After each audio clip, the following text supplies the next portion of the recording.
Mais d'abord, l'édito international d'Europe 1. Bonjour Vincent Hervouette. Bonjour Dimitri, bonjour à tous. Vincent, vous revenez sur l'explosion des beepers qui équipaient les membres du Hezbollah au Liban et qui fait craindre une escalade entre le Liban et Israël. Alors parmi les morts et les blessés, on compte quelques innocents dont le sort impose la retenue. Mais ce que vient de réaliser le Mossad fait rêver tout service de renseignement. Il fallait entendre les commentaires enthousiastes hier des hommes de l'ombre, épatés ou envieux. Techniquement, on ne sait pas trop comment ils s'y sont pris, on spécule, mais décimer l'armée ennemie, envoyer 1 millier de ses cadres à l'hôpital d'un coup d'un seul, et ça sans tirer un coup de feu, c'est un triomphe de l'intelligence au service de la guerre. Ça vaut les ruses d'Hannibal ou d'Alexandre. En effet, c'est digne d'un scénario de James Bond. Alors le Mossad soigne depuis toujours sa légende, ils se disent efficaces, audacieux, implacables, et cette réputation fait partie de la dissuasion d'Israël. L'espionnite nourrit le complotisme chez les voisins arabes, notamment au Liban où l'on devine la main d'un agent sioniste derrière toutes les calamités. La défaillance du renseignement militaire qui s'est laissé enfumer par le Hamas le 7 octobre, avait évidemment terni le prestige israélien, et l'attaque d'hier sonne comme une revanche. Le bip sonore a retenti dans tout le Moyen-Orient, sur tous les fronts anti-israéliens, et le message après le bip sonore, c'est « Vous ne nous faites pas peur, on vous poursuivra jusque dans votre lit, on vous atteindra dans le taxi, comme au supermarché. » Mais Vincent, c'est du terrorisme d'État.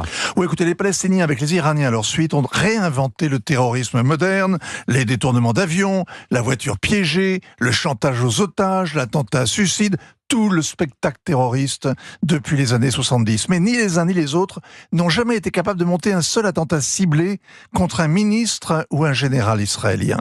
Là, c'est à la même seconde toute une organisation soi-disant top secrète qui a été désorganisée, son encadrement hors de combat, ses moyens de communication neutralisés. 2900 attentats ciblés en même temps.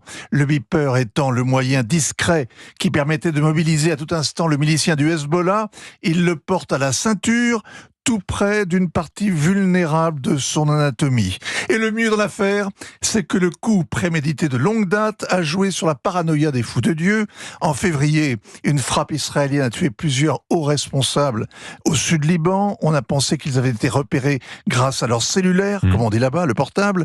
Le cheikh Nasrallah a mis en garde contre les portables qui espionnent. En juillet, bis repetita, une autre frappe a tué une figure majeure, Hussein Choukri. Le Hezbollah a décidé alors d'équiper ses troupes de beepers, impossible à localiser puisqu'ils fonctionnent avec des fréquences radio. Et c'est là que le piège s'est refermé. Israël avait piégé les beepers et s'est débrouillé pour les fournir à l'ennemi. Bon, leçon, conséquence de cette affaire, Vincent. Le Hezbollah s'est montré vulnérable, il perd de sa superbe. Des Libanais sous la férule ont fêté cela hier, je vous l'assure, mais discrètement et en redoutant la suite, car les Israéliens ont choisi l'épreuve de force. Comme le Hamas est maintenant désossé à Gaza, son armée décimée, 17 000 hommes liquidés et sa forteresse souterraine démantelée, Benyamin Netanyahou est décidé à s'engager sur le front nord. Depuis 1 an, la guerre là-bas est cantonnée entre le Litanie et le nord de la Galilée. Elle pourrait déborder des deux côtés de la frontière. Soit le Hezbollah réagit en tirant ses missiles sur les villes israéliennes, soit il se cantonne à une réplique symbolique, comme l'a fait l'Iran jusqu'à présent, soit l'offensive des beepers lance la guerre totale, soit le message est entendu. Signature Europe 1, Vincent Hervouette, ainsi va le monde. Merci beaucoup Vincent.